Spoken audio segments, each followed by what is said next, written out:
This is the 18 WJTS News. I'm Charlotte Olson. The Jasper City Council started off the 3 new Jasper police officers being sworn in. Taking the oath in front of a crowd of loved ones and colleagues were Caleb Lindman, Joshua Greener, and Michael Conrad. With their wives there to pin on their new badges, the new positions were made possible by additional appropriations by the City Council by the request of Police Chief Nathan Schmidt. Schmidt was very proud to have these young men a part of the City Police Department and spoke a few words of encouragement at the meeting. Honor for you guys to be part of the police department. The group of guys back here do a great job, fantastic, and you're in a fraternity now, and they'll take care of you, and you need to make sure you take care of them. In your journey here as a law enforcement officer, it's a great privilege to have you guys here. And one thing I just always tell new guys that before I started, I heard this from a friend of mine, or actually a boss, and he said that do your best, do what's right, and always treat people the way you want to be treated. And that served me well as a police officer, and it should serve you guys well too. In other council business, an ordinance to amend the fine section of the city's parking ordinance was passed, and the amendment will remove City Hall as a possible place to pay parking tickets. The issue was that police department deals with the issue of parking fines, and if one were to have questions or issues with their fine, City Hall would not be able to answer or provide clarification. This amendment would simplify those matters. Broadband has gone from being a luxury to a necessity for full participation in our economy and society as more and more American families and business startups rely on consistent and uniform availability to the technology. Finding a path to future of bringing better access to broadband in Spencer County has been a challenge among local officials.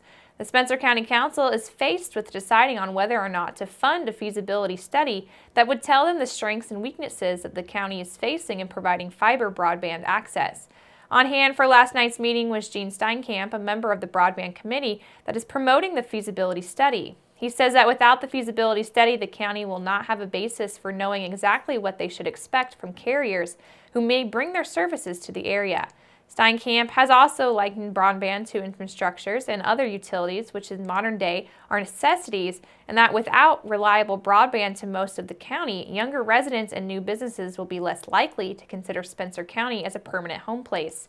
Jim Dobby, president and CEO of Perry Spencer Rural Telephone Cooperative, spoke to the council from an informative standpoint, and while when asked by a council member if information from the study would entice carriers to come to the area, he responded no.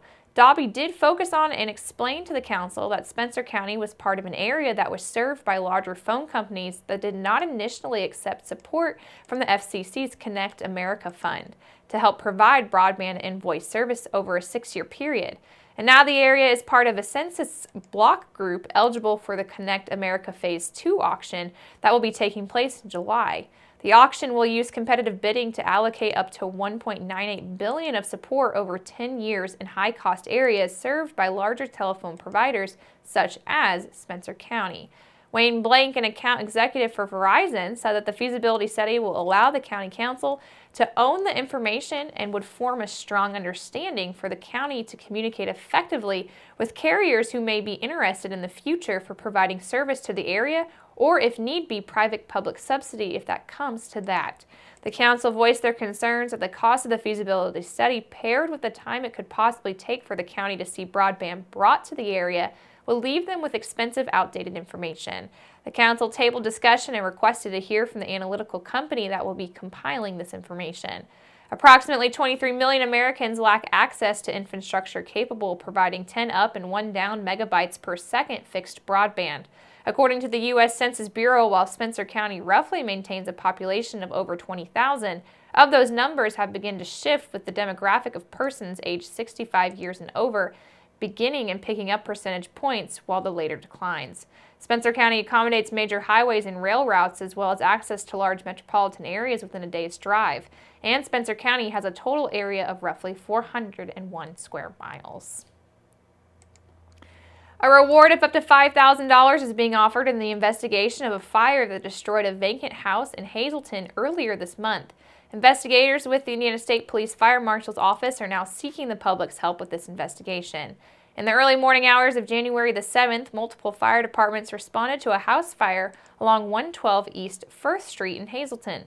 When firefighters arrived on scene, they found that the house was fully engulfed in flames. The house was vacant at the time of the fire, and the Indiana State Fire Marshal and investigators are asking anyone with information to call the Indiana Arson Hotline at 1-800-382-4628.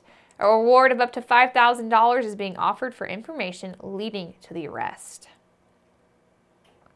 Indiana will likely remain the only state that restricts who can sell cold beer after a Senate panel voted Wednesday to uphold a law that protects the interests of liquor stores. A measure that would allow a broader swath of retailers to sell cold beer was voted 9-1 down, but the Senate Public Policy Committee all but dooming the effort this legislative session. It was the first time such a bill had been given a hearing in the committee, which oversees alcohol matters. In Indiana, grocers and convenience stores and pharmacies can sell cold wine and warm beer, but the sale of cold beer is primarily restricted to liquor stores whose owners have donated generously to lawmakers' campaign funds while battling fiercely to maintain the status quo. Indiana Attorney General Curtis Hill announced on Wednesday that he is hiring the state's former child welfare chief, who resigned from her post last month in a blistering letter that accused Governor Eric Holcomb of making changes and cuts at her agency that all but ensured children will die. The move by Republican Attorney General to hire former Department of Child Services Director Mary Beth Boventera raised eyebrows at the State House. But it's not the first time that Hill has broken with Holcomb, who as governor is de facto head of the state GOP. Since his 2016 election, in which he became the single greatest vote-getter in state history, Holcomb's office declined to comment on Hill's hiring of Boventera. January is National Slavery and Human Trafficking Prevention Month, and Indiana State Police commercial vehicle enforcement officers and motor carrier inspectors are teaming up with officers from neighboring states to raise awareness on human trafficking. During the week of January the 22nd through the 26th, Indiana State Police officers will join with Ohio State Highway Patrol, Illinois State Police, and Michigan State Police, along with organization Truckers Against Trafficking, to educate motorists about the signs of human trafficking and to enforce laws that crack down on traffickers.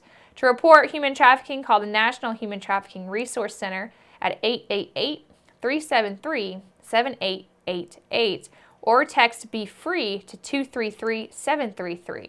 For more information, you can visit truckersagainsttrafficking.org. And make sure you keep it right here, because up next we're going to take a look at your weather summary.